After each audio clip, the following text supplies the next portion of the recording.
যুক্তরাষ্ট্র ও ইরানের মধ্যে সমঝোতা স্মারক স্বাক্ষরের পর সুইজারল্যান্ডে দুই দেশের আনুষ্ঠানিক আলোচনা শুরু হবে বলে জানিয়েছেন ইরানের উপ-পররাষ্ট্রমন্ত্রী মাজিদ তাখত আরাগচি।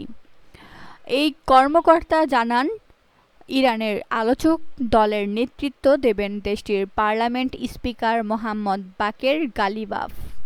অন্যদিকে যুক্তরাষ্ট্রের প্রতিনিধি দলের নেতৃত্বে থাকবেন ভাইস প্রেসিডেন্ট জেডি ভ্যান্স। ইরানের পররাষ্ট্রমন্ত্রী আব্বাস আরাগচি জানিয়েছেন, আসন্ন আলোচনা দুই ধাপে অনুষ্ঠিত হবে। প্রথম ধাপে হুরমুজ প্রণালীর পরিস্থিতি, যুক্তরাষ্ট্রের নৌ অবরোধ এবং যুক্তরাষ্ট্র ইসরায়েলের হামলায় ক্ষতিগ্রস্ত ইরানের অবকাঠামো পুনর্গঠনের বিষয়গুলো গুরুত্ব পাবে।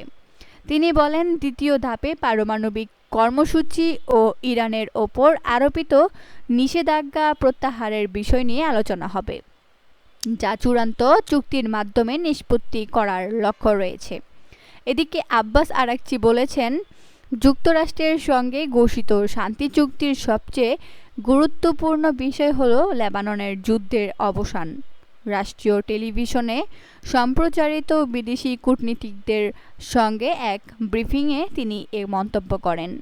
আরাগচি বলেন, তাদের দৃষ্টিতে এই সমঝোতা স্মারকের এক পক্ষে রয়েছে যুক্তরাষ্ট্র ও ইসরায়েল, আর অন্য পক্ষে রয়েছে ইরান ও হিজবুল্লাহ।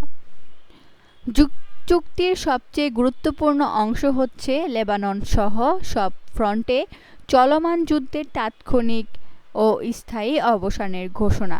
তিনি আরও জানান, শান্তি প্রতিষ্ঠা ও আঞ্চলিক স্থিতিশীলতা নিশ্চিত করতে সংশ্লিষ্ট পক্ষগুলোর মধ্যে ধারাবাহিক আলোচনা অব্যাহত থাকবে।